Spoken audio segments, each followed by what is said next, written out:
Hello friends, welcome to समा mentor.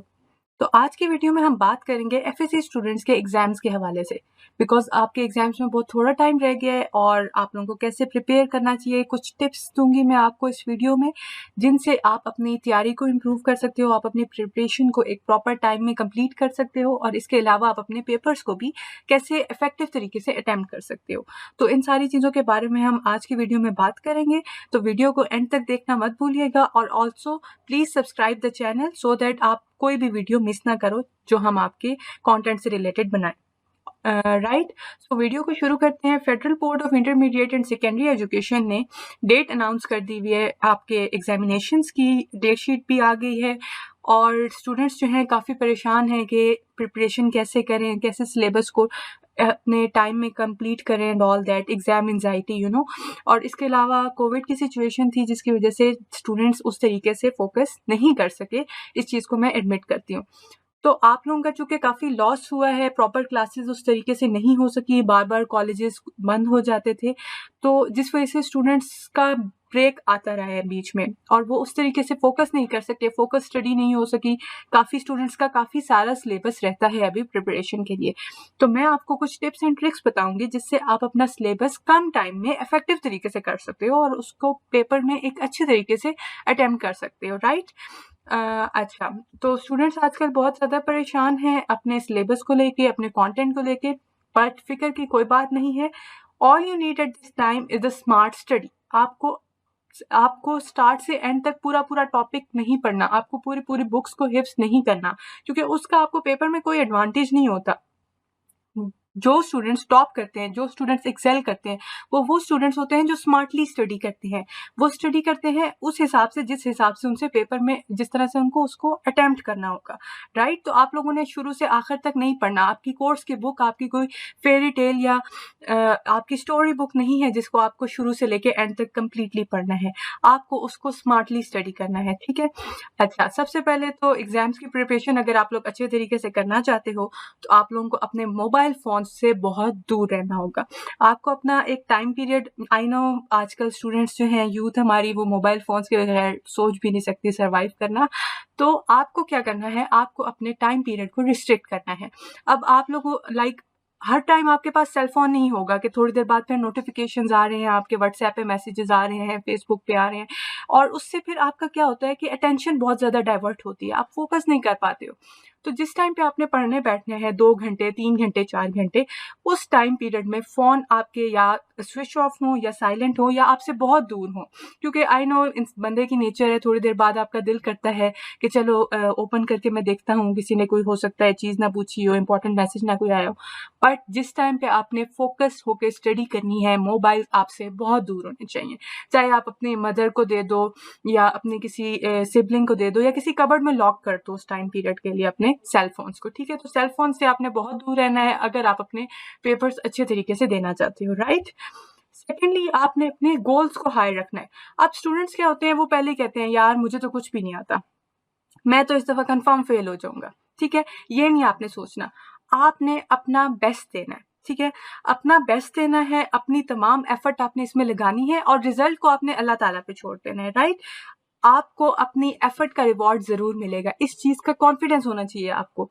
अपना confidence lose किसी भी स्टेज पे अगर आप करेंगे तो आपके लिए बहुत प्रॉब्लम हो जाएगा उसके रिजल्ट में। अच्छा, अब बात करते हैं प्रॉपर स्ट्रेटजीज के बारे में। तो सबसे पहले तो टाइम डिवीजन बहुत ज़रूरी है, ठीक है। आप कहते हो बस मैंने पढ़ना है, आप एक बुक लेके बैठ जाते हो, आप 2 वीक्स उसी बुक पे स्पेंड कर देते हो, ठीक है। लेट से आपने बायो खोली है या मैथ्स खोला है और 2 वीक्स आपने मैथ्स को ही दे दिए हैं और एट द एंड आप देखते हो कि उसका भी कोई खास आपको फ़ायदा नहीं हुआ और बाकी सब्जेक्ट्स भी निगलेक्ट हो गए हैं। तो ऐसा नहीं करना, ठीक है। सबसे पहले आपने क्या करना है, आपने डिवाइड कर देना है अपने सिलेबस को। पर सब्जेक्ट आपने 4 डेज लेट से रख लिया, ठीक है। लाइक मैं पहले जो है लेट से आपको जोन सा सब्जेक्ट सबसे अच्छा आता है ना, आप उससे स्टार्ट करो, ये मेरी एडवाइस है। उसकी रीज़न क्या है कि जब आप अच्छे सब्जेक्ट से, लाइक जो आपका अच्छा सब्जेक्ट है उससे सब स्टार्ट करते हो तो आपको ना 1-2 दिन बाद थोड़ी फील आना शुरू होती है कि अच्छा यार कुछ चैप्टर्स हो गए हैं, कुछ कवर हो गया। अब अगर मैं ऐसे सब्जेक्ट से स्टार्ट कर देती हूँ जो मुझे बहुत ही डिफ़िकल्ट लगता है और मुझे लगता है कि इसको बहुत ज़्यादा टाइम लगेगा, तो उसका 1 चैप्टर होने में माइट भी 2 दिन लग जाए और 2 दिन बाद मैं कहूँगी कि अभी सिर्फ 1 चैप्टर हुआ है, अभी तो मेरा इतना कोर्स रहता है। ऑटोमेटिकली आपको उसकी वजह से एंग्ज़ायटी हो जाती है, आप परेशान हो जाते हो। तो आपने ऐसे करना है कि जो आपका थोड़ा ईज़ी आपको लगता है, लाइक फिज़िक्स है, केमिस्ट्री है, मैथ्स और बायोलॉजी और व्हाटएवर आपका कोर्स है, आपने पहले उस सब्जेक्ट से स्टार्ट करना है जो आपको लगता है कि थोड़ा कम टाइम में हो जाएगा, क्योंकि वो आपका मोरल बूस्ट अप करता है, राइट? तो आपने क्या करना है, आपने अपना एक कोर्स उठाना है, ठीक है? आपने उसका जो सिलेबस है उसको 4 डेज़ में डिवाइड करना है। आपने किस तरीके से पढ़ना है, पहले क्या पढ़ना है, बाद में क्या, ये मैं आपको आगे चल के बताऊँगी, ठीक है? आप लोगों ने क्या करना है, आपने एक रिटन उसका बेशक आप लोग टाइम टेबल बना लो और आप एक सब्जेक्ट को 4 दिनों में डिवाइड करो, ठीक है? टाइम टेबल मैं ये सजेस्ट करूँगी कि थोड़ा-सा आप स्ट्रिक्ट रखो, ठीक है? क्योंकि जब आप हाई गोल करते हो ना, तो एटलीस्ट आप उधर तक नहीं पहुँच सकते ना, तो उससे थोड़ा बिलो तक ज़रूर आ जाते हो। लाइक अगर मैं ये एम करती हूँ कि मैंने आज के दिन में 2 चैप्टर्स करने हैं, ठीक है? तो मेरा पर्सनल एक्सपीरियंस ये है कि हम जितना गोल रखते हैं ना, उससे थोड़ा कम ही होता है। अब अगर मैंने रखा ही 2 चैप्टर्स का गोल है अपना, तो मैं कहूँगी अच्छा यार 2 चैप्टर्स ही करने हैं, चलो थोड़ा-सा टाइम अभी है, इस तरीके से करके, और at the end of the day मैं 1 या 1 एंड अ हाफ चैप्टर से आगे नहीं जा पाऊँगी। अब अगर मैं गोल रखती हूँ अपना कि मैंने आज के दिन में 4 टू 5 चैप्टर्स को कंप्लीट करना है, तो अगर मैं 4 टू 5 चैप्टर्स नहीं भी कर पाती, तो एटलीस्ट मैं 3 एंड अ हाफ चैप्टर ज़रूर कर लूँगी, ठीक है? तो इस तरीके से आप लोगों ने हाई गोल्स रखने हैं, आपने पूरा सिलेबस एक सब्जेक्ट का 4 डेज़ में डिवाइड करना है। उसके बाद आप 4 डेज़ के बाद आपका जितना भी रह गया, आप उसको बंद कर दो। आप अगले सब्जेक्ट को स्टार्ट कर दो। इसका एक तो एडवांटेज ये होता है कि आपके सारे सब्जेक्ट्स टच होते जाएँगे, ठीक है? 4 डेज़ जब आप तीनों कोर्सेज़ को दोगे, उसके बाद आप दोबारा से फर्स्ट कोर्स से स्टार्ट करोगे। अगर आपका सिलेबस कुछ रह गया था, तो आप उसको कंप्लीट करोगे नेक्स्ट 4 डेज़ में। लाइक लेट्स से मैंने सबसे पहले केमिस्ट्री स्टार्ट किया था, ठीक है? केमिस्ट्री के मेरे 8 चैप्टर्स हो गए, 3-4 चैप्टर्स मेरे रह गए। तो अब मैं क्या करूँगी, अब जब मैं फिजिक्स को भी कर चुकी होंगी, बायो, मैथ्स या कंप्यूटर जो भी है उसको कर चुकी होंगी। उसके बाद दोबारा मैं जब केमिस्ट्री पे आऊँगी, तो अब मैं अपने दिन को 2 पार्ट्स में डिवाइड करूँगी, मॉर्निंग में और इवनिंग में, ठीक है? एक टाइम पे मैं अपनी रिवीजन रखूँगी जो मैंने वो 8 चैप्टर्स किए थे, बिकॉज़ अगर आप रिवाइज़ नहीं करते हो तो उसका आपको कोई फ़ायदा नहीं है। ये मेरा अपना पर्सनल एक्सपीरियंस है, क्योंकि आप पेपर में उस चीज़ को नहीं लिख सकते जब तक आप उसको रिवाइज़ नहीं करते हो, राइट? अच्छा, एक आपने ये करना है कि अपना दिन का एक हाफ आपने रख दिया रिवीजन के लिए और दूसरे हाफ में आप अपना जो कोर्स रह गया था वो करोगे। इस तरीके से आपका एटलीस्ट 1 मंथ है अभी, इसमें होपफुली आपका 2 टू 3 वीक्स लगेंगे इस प्रैक्टिस को अगर आप कंटिन्यू करते हो, और आपका कवर हो जाएगा कोर्स। अगर 100% नहीं भी होता तो 90% कोर्स आपका ज़रूर कवर हो जाएगा, ठीक है? तो एक तो ये स्ट्रैटेजी हो गई। सेकेंडली क्या है कि आपने पढ़ते हुए एक्टिव रीडिंग करनी है। हमारे यहाँ स्टूडेंट्स क्या करते हैं, आपने बुक खोली है, ठीक है? आपने शुरू से टॉपिक शुरू किया, उसको एंड तक पढ़ते गए, जिस तरह हम रट्टा लगाते हैं, ठीक है? उसके बाद दोबारा पढ़ा। अब क्या हुआ पेपर में, एक तो ये होता है कि रट्टा भूल जाता है, सेकंड क्या होता है कि कंसेप्चुअल क्वेश्चन आ गया या कोई कंसेप्चुअल आपका ऑब्जेक्टिव आ गया। अब आप कहोगे ये तो मैंने कहीं पढ़ा ही नहीं था, क्योंकि रट्टा तो शुरू से आखिर तक एक वो प्लेन लगता है कि ये पूरा टॉपिक बस इस तरीके से जी रटा लगाया हुआ है इसको। तो आपने एक्टिवली रीड करना है। अब एक्टिव रीडिंग के लिए हमारे पास एक बहुत ही इफेक्टिव और इंटरनेशनली एक्सेप्टेड स्ट्रेटजी है SQ4R की। SQ4R की स्ट्रेटजी में आपने क्या करना है कि आपने जब भी कुछ पढ़ना है, ठीक है? आपने लेट्स से एक ऐसा चैप्टर शुरू किया जो बिल्कुल अनटच था, जैसे बायो का थ्योरेटिकल काम बहुत ज़्यादा होता है, ठीक है? तो आपने क्या किया, आपने पहले उस चैप्टर का ओवरव्यू करना है, उसको स्कैन करना है। स्कैनिंग में आप देखो मेन हेडिंग्स क्या है। अच्छा, ये जैसे अगर डाइजेस्टिव सिस्टम पे, ठीक है, इसमें पहले ये मेन हेडिंग है, पहले इन्होंने डिफाइन किया हुआ है, फिर उसके कंपोनेंट्स बताए हुए हैं, आगे उनकी वर्किंग वगैरह और जो भी उसकी डिटेल है, ठीक है?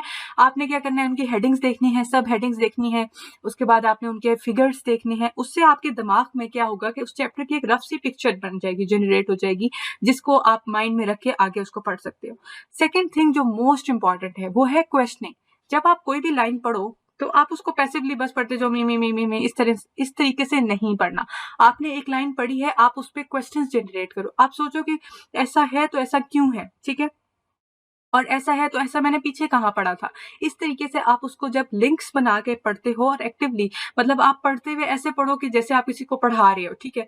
आप उसमें क्वेश्चनिंग करो, आप उसको कहो कि अच्छा ठीक है ये बात है, ये पीछे मैंने कहाँ पढ़ी थी, और इस तरीके से चीजें करोगे तो ये आपको चीजें याद रहेंगी, ठीक है। फिर आपको पेपर में जो स्टूडेंट्स को भूल जाता होता है अक्सर, ये प्रॉब्लम नहीं आएगा आपके साथ, ठीक है। आपने रीडिंग करनी है, देन रिव्यूइंग आपकी बहुत इंपॉर्टेंट है, बिकॉज अभी इतना टाइम नहीं है जिसमें आप ये पूरी SQ4R को अप्लाई करो। तो आप क्वेश्चनिंग और रिव्यूइंग, इन दो पार्ट्स पे बहुत ज्यादा फोकस करो, ठीक है। आपने जो कुछ भी पढ़ना है वो अच्छे से पढ़ना है, उसको क्वेश्चनिंग कर करके आपने क्रिटिकली पढ़ना है, और फिर रिवाइज करना बहुत इंपॉर्टेंट है। मैंने अगर सुबह में कुछ पढ़ा है ना, तो मैं शाम को जब अगला नया कुछ खोलूंगी, नेक्स्ट चैप्टर अगर मैं स्टार्ट करने लगी हूँ, तो उससे पहले या उसके बाद एक क्विक रिव्यू जरूर देना है मैंने उस चैप्टर को जो मैंने मॉर्निंग में किया था। अदरवाइज क्या होगा कि वो आपको भूल जाएगा। भूलेगा नहीं भी तो मतलब होता है कि कुछ दिनों बाद जब आप उसको खोलोगे ना, तो आपको वो उतना अच्छा नहीं आता होगा जितना अच्छा आपने उसको प्रिपेयर किया था। So reviewing is very very important for students, right. अच्छा, अब एक और स्ट्रेटेजी हमारे पास एक्टिव रीडिंग में आती है कीवर्ड्स को एक्सट्रैक्ट करने की, और स्पेशली बायो के स्टूडेंट्स के लिए मैं कहूंगी कि ये बहुत इफेक्टिव स्ट्रेटेजी है, बिकॉज बायो का सिलेबस ह्यूज होता है और आपको उसको कवर करना होता है। अब मैं आपको एक एग्जांपल से बताती हूँ। बेसिकली क्या होता है कि हमारे पास जो बुक्स होती है ना, वो इस तरह डिजाइंड होती हैं कि वो बच्चों को समझाने के लिए होती हैं। बहुत सी चीजें उसमें सिर्फ और सिर्फ एक्सप्लेनेशंस के लिए होती हैं, और इस तरीके से आपने पेपर में ये लिखना है। आपने पेपर में क्या लिखना है, ठीक है। आपसे एग्जामिनर क्या पूछेगा, आपका फोकस उस चीज पे होना चाहिए। अब उसके लिए आपने क्या करना है, आपने कीवर्ड्स को एब्स्ट्रैक्ट करना है। कीवर्ड्स क्या होते हैं, वो बेसिक वर्ड्स होते हैं। बाकी आपके इर्द गिर्द जो होता है ना, वो इंग्लिश का सेंटेंस स्ट्रक्चर होता है, उसके हेल्पिंग वर्ब्स हो गए, सेंटेंस का स्टार्ट एंड प्रोनाउंस वगैरह, वो सारा कुछ। मेन इन्फॉर्मेशन जो होती है वो 2 to 3 कीवर्ड्स में होती है हर सेंटेंस में। आपने उन कीवर्ड्स को निकालते जाना है। जैसे मैंने ये एक पैसेज लिया है, ठीक है। अब हमारे यहाँ स्टूडेंट्स क्या करेंगे, viruses are obligate parasite reproduction of viruses आकर, इस तरीके से इसको 10 से 12 दफा पढ़ेंगे, ठीक है। उस टाइम उनको टेम्पोरेरीली वो याद हो जाएगा, but at the long run जब वो उसको देखेंगे तो उनको बीच में से चीजें भूल जाएंगे, और समटाइम स्टूडेंट को सब भूल जाता है, वो ब्लैंक हो जाते हैं क्योंकि वो इस तरीके से पढ़ते हैं। आपने क्या करना है, आपने अपने साथ पॉइंटर्स रखने हैं, ठीक है। आप बेशक अपने साथ एक रफ कॉपी रख लो, या आप अपनी बुक ही रख लो, और साथ में आप 2-3 कलर्स में पॉइंटर्स या हाइलाइटर्स रख लो।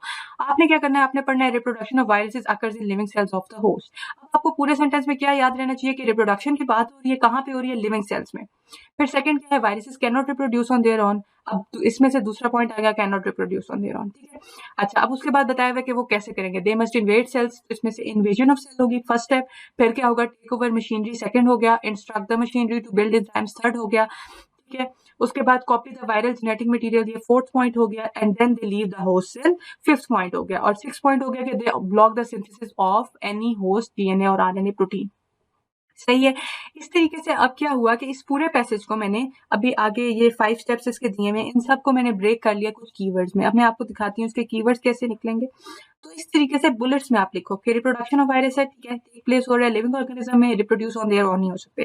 कैसे अटैक करते हैं, सबसे पहले आपने हेडिंग बना ली, उसके बाद आपने लिखा इन्वेड करते हैं, टेक ओवर इंटरनल मशीनरी करते हैं, फिर वायरल प्रोटीन्स को सिंथेसाइज करते हैं, ब्लॉक करते हैं सिंथेसिस को, कॉपीज बनाते हैं, लीव करते हैं सेल। टोटल स्टेप्स हमारे पास 5 हैं, और उन 5 के आप नाम रख लो।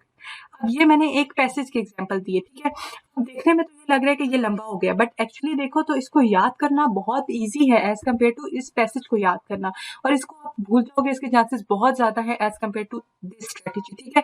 आपका सिलेबस अगर ज्यादा रहता है तो ट्रस्ट मी, आप कीवर्ड्स को आइसोलेट कर करके पढ़ना स्टार्ट करो, आपका टाइम बहुत ज्यादा सेव होगा। एक दफा तो आपको लगेगा कि इसमें बहुत टाइम लग रहा है, लेकिन ऐसा नहीं है। एक दफा आप कीवर्ड्स को आइसोलेट कर लो, उसको समझ के पढ़ लो, उसके बाद आप उसको देखना, जब आप रिव्यू करोगे, उसको रिवाइज करोगे, तो बहुत अच्छे से ये चीजें आपकी मेमोरी में रहेंगी, राइट। तो ये सेकंड स्ट्रेटेजी हमारे पास कीवर्ड्स की आ गई। नेक्स्ट है, अगेन मैं आपको पहले भी कह रही हूँ कि आपने रिवाइज जरूर करना है अपने सिलेबस को। अगर आप रिवाइज नहीं करोगे जो आपने पढ़ा है, तो वो आपकी मेमोरी से निकल जाएगा, क्योंकि हम जो पढ़ते हैं ना, वो हमारे शॉर्ट टर्म मेमोरी में चला जाता है। अब अगर हमने जो पढ़ा है उसी को हम नेक्स्ट 24 आवर्स में रिवाइज कर लेते हैं, तो वो हमारी शॉर्ट टर्म मेमोरी से लॉन्ग टर्म मेमोरी में चला जाता है। लॉन्ग टर्म मेमोरी में चला जाता है मीन्स कि उसको हम भूल जाएंगे, इसके चांसेस बहुत कम होते हैं, ठीक है। क्योंकि हमारा ब्रेन भी एक मशीन है, ठीक है, उसका प्रॉपर काम करने का एक तरीका है। तो उसमें बेसिकली ऐसे ही है कि हमारी शॉर्ट टर्म मेमोरी मेमोरी होती है, लॉन्ग टर्म मेमोरी होती है। तो हमारा फोकस क्या है कि हमने अपने कोर्स को शॉर्ट टर्म मेमोरी में नहीं डालना, हमने उसको लॉन्ग टर्म मेमोरी में लेके जाना है, क्योंकि हमने उसको पेपर्स में याद रखना है और उसको हमने लिखना है वहां जाके। एग्जाम प्रेशर भी होता है, स्टूडेंट्स अक्सर भूल जाते हैं, तो आपने रिवाइज जरूर करना है अपने सिलेबस को बार बार। ठीक है, आई नो स्टूडेंट्स बोर हो जाते हैं कि बार बार वही पढ़ना पड़ रहा है और ऑल दैट, लेकिन आप देखो कि इसका रिजल्ट आपको बहुत अच्छा आएगा। ठीक है, अच्छा नेक्स्ट हमारे पास आ जाता है कि आप स्टूडेंट्स कुछ होते हैं, ठीक है, वो सुबह पढ़ने बैठेंगे, बैठे रहेंगे रात तक बैठे रहेंगे, बीच में एक थोड़ी देर खाने के लिए उठ जाएंगे। कुछ स्टूडेंट्स उसके लिए भी नहीं करते कि जी हमारे पेपर्स आगे हम पढ़ रहे हैं। अब उसका रिजल्ट क्या होता है कि माइंड बिल्कुल बंद हो जाता है, मतलब बुक आगे पढ़ी है, स्टूडेंट पढ़ रहा है लेकिन अंदर कुछ नहीं जा रहा, स्टोर कुछ नहीं हो रहा। ठीक है, स्टूडेंट्स बहुत परेशान हो जाते हैं ऐसे सिचुएशन को लेके। अब अगर माइंड स्टक हो गया है तो उसका सोल्यूशन क्या है? तो आप कोई भी लाइट से एक्सरसाइज कर लो, थोड़ा सा आप वॉक कर लो अपनी जगह पे, ठीक है, जॉग कर लो लाइट सा 1-2 मिनट के लिए या 30 सेकंड्स के लिए, सिट स्टैंड इस तरीके से। एक्सरसाइज का फायदा क्या होता है कि एक्सरसाइज आपका ब्लड सर्कुलेशन चलाता है। ठीक है, आप वैसे भी नोट करो कि जब आप कोई भी फिजिकल काम करते हो ना, तो आपका माइंड ऑटोमेटिकली एक्टिवेट हो जाता है, क्योंकि आपका ब्लड सर्कुलेशन चलता है। तो उससे क्या होता है कि आपकी वर्किंग एफिशिएंसी बहुत इंक्रीज होती है। सेकेंडली ये कि आप जब थक जाओ तो आप थोड़ा सा अपनी आंखें बंद करें, ठीक है, 3-4 डीप ब्रेथ्स लें, अपने माइंड को रिलैक्स करें, उससे भी आपका ये बहुत इफेक्टिव होता है अगर आपका ब्रेन बिल्कुल स्टक हो गया है तो। ठीक है, और थर्ड थिंग है कि आप अपने पास कैंडीज और चॉकलेट्स रखें।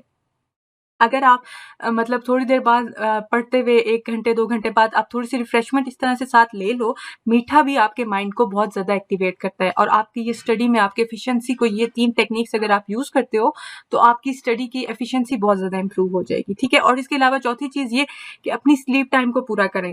स्टूडेंट्स क्या करते हैं, एग्जाम्स आ गए हैं जी, 1 घंटा सोएंगे, 2 घंटे सोएंगे। अब उसमें ये है कि 1-2 दिन तो वो बहुत अच्छे से लगा लेते हैं, लेकिन उसके बाद उनकी एफिशिएंसी कम होना शुरू हो जाती है। मैं ऐसा नहीं कहूँगी कि आप कोई 12-12 घंटे सोते रहो पेपर्स में, ऐसा नहीं है, लेकिन आप 6 to 8 आवर्स की अपनी स्लीप जरूर कंप्लीट करो। अदरवाइज ना तो आपसे अच्छे से प्रिपरेशन होगी, और सेकेंडली नींद की वजह से बहुत से स्टूडेंट्स पेपर में जाके कंफ्यूज हो जाते हैं, स्टक हो जाते हैं। ठीक है, तो आपने ये टेक्निक्स को साथ में अप्लाई करना है। इसके अलावा आपने जब प्रिपेयर करना है, आप कोई भी चैप्टर पढ़ना शुरू करते हो तो आपने पेपर पैटर्न को माइंड में रखना है, पास्ट पेपर्स को अपने सामने रखना है। पेपर पैटर्न में सबसे पहले हमारे पास आ जाता है ऑब्जेक्टिव। अब ऑब्जेक्टिव जो है, इसके लिए मेरी तरफ से आपको ये टिप है कि एक तो आप बुक में एक्सरसाइजेस का ऑब्जेक्टिव 100% प्रिपेयर करो। ठीक है, कोई टाइम नहीं लगता, कोई 10-12 एमसीक्यूज होते हैं एक्सरसाइजेस में, आराम से 1-2 घंटे में पूरी बुक का ऑब्जेक्टिव प्रिपेयर हो जाता है। इसके अलावा पास 3 to 4 years at least 3 to 4 years के आप पेपर निकालो और उनका जो फेडरल बोर्ड का ऑब्जेक्टिव है उसको आप सॉल्व करके रखो, याद करके रखो। मैं ये नहीं कहती कि आपका पूरा का पूरा रिपीट होगा या सारा का सारा एक्सरसाइजेस से आएगा, लेकिन आप इस स्ट्रेटेजी को अगर अप्लाई करते हो तो आपका 80 to 90% ऑब्जेक्टिव जो है वो क्लियर हो जाएगा, और आपके यहाँ पे 17 सॉलिड मार्क्स है, वो आपके आ जाएंगे। और वैसे भी जब हम थ्योरेटिकली पढ़ते हैं ना चैप्टर, तो कुछ चीज़ों को हम मिस कर जाते हैं बीच में। जब हम इतना ज़्यादा चैप्टर पढ़ते हैं तो ऑब्जेक्टिव टाइप की कुछ चीज़ें बीच में से स्किप हो जाती हैं, पेपर में आ जाती हैं, स्टूडेंट्स कंफ्यूज हो जाते हैं। तो इसका सोल्यूशन यही है कि आप जो एक्सरसाइजेस का ऑब्जेक्टिव है और जो आपका पास्ट पेपर्स का ऑब्जेक्टिव है उसको बहुत अच्छे से प्रिपेयर करो। नेक्स्ट हमारे पास पेपर पैटर्न में अगर मैं देखूँ, ये मेरे पास फिजिक्स का पेपर है, तो आ जाते हैं जी शॉर्ट क्वेश्चन। शॉर्ट क्वेश्चंस में स्टूडेंट्स के पास गोल्डन चांस है to earn the marks. 2 section है हमारे पास यहाँ पे शॉर्ट क्वेश्चंस के, राइट, 21 मार्क्स इधर है, 21 मार्क्स इधर है। अच्छा, अब देखो यहाँ पे एक तो हमारे पास चैप्टर्स की डिवीजन हुई हुई है, 1 to 5 चैप्टर यहाँ पे है, 6 to 10 यहाँ पे। सेकेंडली हमारे पास 7 पार्ट्स हैं और टोटल हमारे पास यहाँ पे 10 पार्ट्स हैं, मतलब हमारे पास यहाँ पे 3 पार्ट्स की चॉइस इधर है, 3 पार्ट्स की चॉइस इधर है। अगर तो आपका सारा कुछ प्रिपेयर हो जाता है अपने उस टाइम पीरियड में तो वेल एंड गुड, लेकिन अगर सारा कुछ प्रिपेयर नहीं हो पाता तो मैं ये कह सकती हूँ, मतलब मेरी ये सजेशन है कि आप एक चैप्टर इधर से और एक चैप्टर इधर से स्किप कर दो। मतलब आप 5 चैप्टर्स पढ़ो, ठीक है, और 5 चैप्टर्स में से आपने 2-2 टॉपिक्स छोड़े हैं। ये स्ट्रेटेजी बिल्कुल गलत है, क्योंकि हो सकता है कि उन 5 चैप्टर्स के वही 2-2 टॉपिक्स जो आपने छोड़े हैं वो आपके एग्जाम में आ जाए। तो बेटर स्ट्रेटेजी ये है कि आप 3 या 4 चैप्टर्स 100% प्रिपेयर करो, 5वें को आप छोड़ दो। ठीक है, तो उसका ये होगा कि जो आपने 4 चैप्टर्स प्रिपेयर किए हैं उनमें से एटलीस्ट 7 नहीं तो चलो 6 क्वेश्चंस तो आ ही जाएंगे ना। तो उससे ये होता है कि काफी हद तक वो इफेक्टिव होता है। जो स्टूडेंट्स ये करते हैं कि हर चैप्टर में से 2-2 टॉपिक 3-3 छोड़ते जाते हैं, उसका बहुत ज़्यादा नुकसान होता है। आपने बिल्कुल ऐसे नहीं करना। अगर आपका टाइम में कवर नहीं हो रहा तो आप एक-एक चैप्टर को दोनों सेक्शन से या छोड़ दो, लेकिन बाकी 4-4 चैप्टर्स को आपने 100% प्रिपेयर करना है। ये स्ट्रैटेजी फिजिक्स के लिए भी है और केमिस्ट्री के लिए भी, क्योंकि केमिस्ट्री में भी देखो आपके यहाँ पे 10-10 क्वेश्चंस हैं, 7-7 आपने अटेम्प्ट करने हैं, 3-3 की आपके पास चॉइस है और 1 to 6 और 7 to 12 डिवीजन है चैप्टर्स की उसी तरह। तो आप अगर सारे हो जाते हैं तो वेल एंड गुड, और सारे नहीं हो पाते तो आप एक-एक चैप्टर स्किप कर दो। एक ये स्ट्रेटजी है शॉर्ट क्वेश्चंस के लिए। सेकेंडली, शॉर्ट क्वेश्चंस का मैंने जो पेपर्स जितने भी देखे हैं, मैक्सिमम क्वेश्चंस एक्सरसाइज में से आते हैं, और बहुत से स्टूडेंट्स, इवन जब मैं एफएससी में थी फर्स्ट ईयर में, तो बहुत से स्टूडेंट्स ये मिस्टेक करते हैं क्या कि एक्सरसाइजेस को नहीं देखते। चैप्टर पढ़ा बस ठीक है, एक्सरसाइज इसी में से होगी, उसको निग्लेक्ट कर देते हैं। आपने एक्सरसाइज के शॉर्ट क्वेश्चंस को 100% प्रिपेयर करना है। इवन अगर आप कोई चैप्टर छोड़ भी रहे हो ना, तो उसकी एक्सरसाइज को भी एक दफा ओवरव्यू करके थोड़ा सा मतलब कर लेना, क्योंकि ज्यादातर क्वेश्चन 95% शॉर्ट क्वेश्चंस हमारे एक्सरसाइजेज में से आते होते हैं बोर्ड के क्वेश्चंस में, ऐसा है। तो आपने अपने जो ऑब्जेक्टिव का पार्ट है और जो शॉर्ट क्वेश्चंस का पार्ट है, यहाँ पे आपके सॉलिड मार्क्स हैं। लॉन्ग क्वेश्चंस में स्टूडेंट्स कुछ ना कुछ ब्लंडर कर देते हैं, बट यहाँ पे आपने अपने मार्क्स को गेन करना है, राइट। अच्छा, फिर आगे हमारे पास आ जाता है सेक्शन बी और सेक्शन सी। सेक्शन बी और सेक्शन सी ये हमारे पास है बायो के पेपर का। तो अगेन यहाँ पे भी वही मेरी सेम ट्रिक्स हैं आपके लिए कि आपके अगर सारे चैप्टर्स होते हैं तो ठीक है, वरना आप एक-एक चैप्टर, 2-2 चैप्टर्स जो छोड़ रहे हो वो पूरे छोड़ो, लेकिन जो कर रहे हो उनको पूरा करो। लाइक जो छोड़ रहे हो उनको पूरा नहीं भी छोड़ रहे हो, उनमें से थोड़ा सा कुछ कर भी लो अगर टाइम बचता है, लेकिन जो 100% कर रहे हो उनको 100% करो। बीच में से एक-एक टॉपिक छोड़ोगे तो उसका नुकसान होगा, राइट।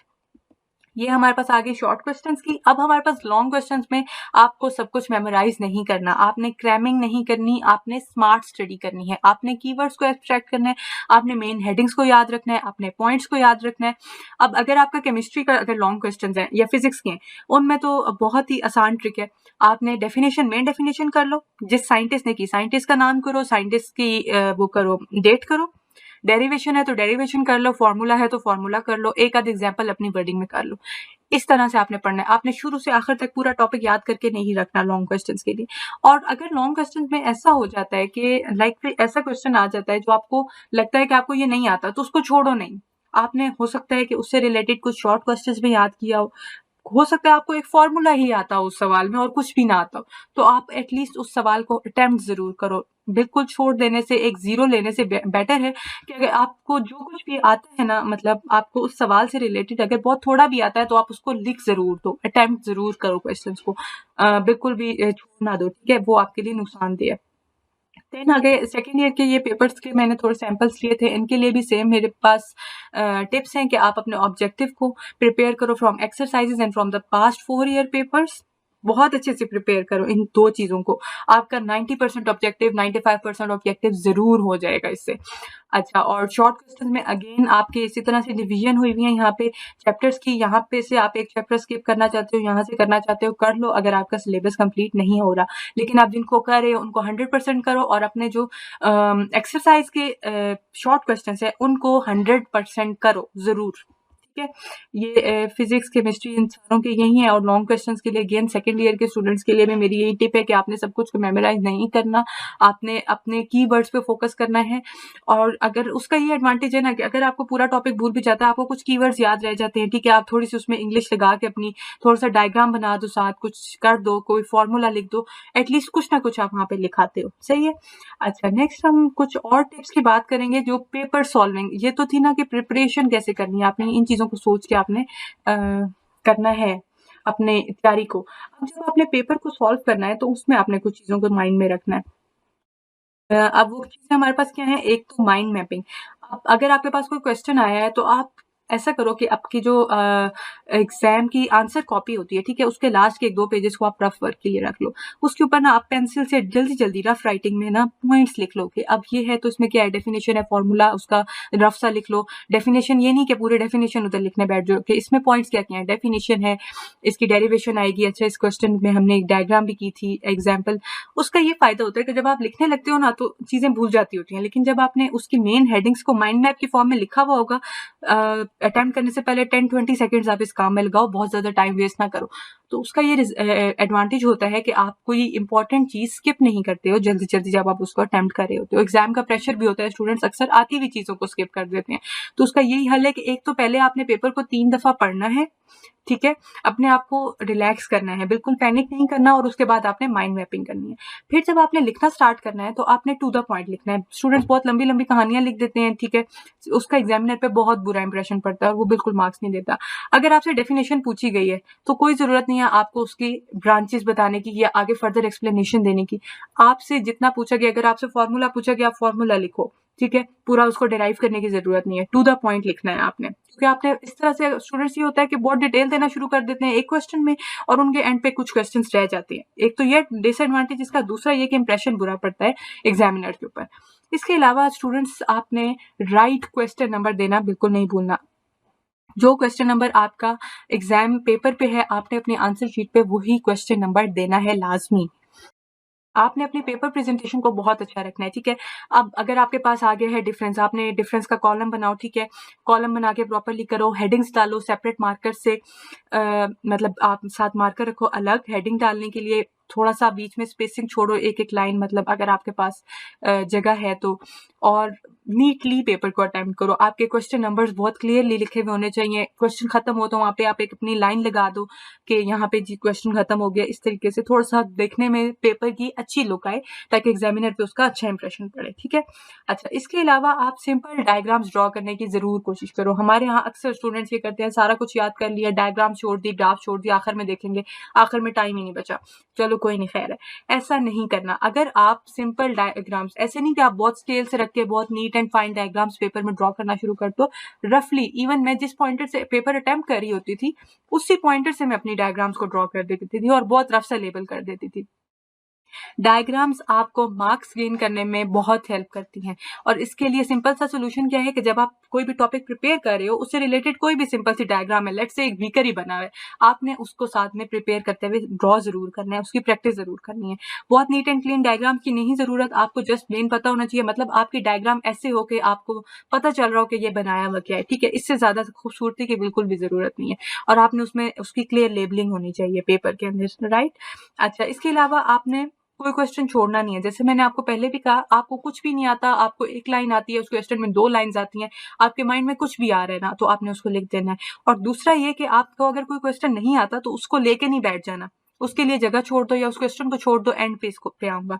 बाकी क्वेश्चंस आप सॉल्व करके एंड पे उसके ऊपर सोचो। उस टाइम पे जरूर, मतलब जब बंदा अटेम्प्ट कर रहा होता है ना और उसको कुछ भूल जाता है, तो उस टाइम पे वो पैनिक हो जाता है। उस टाइम पे बहुत कम चांसेस है कि आपको वो याद आ जाएगा।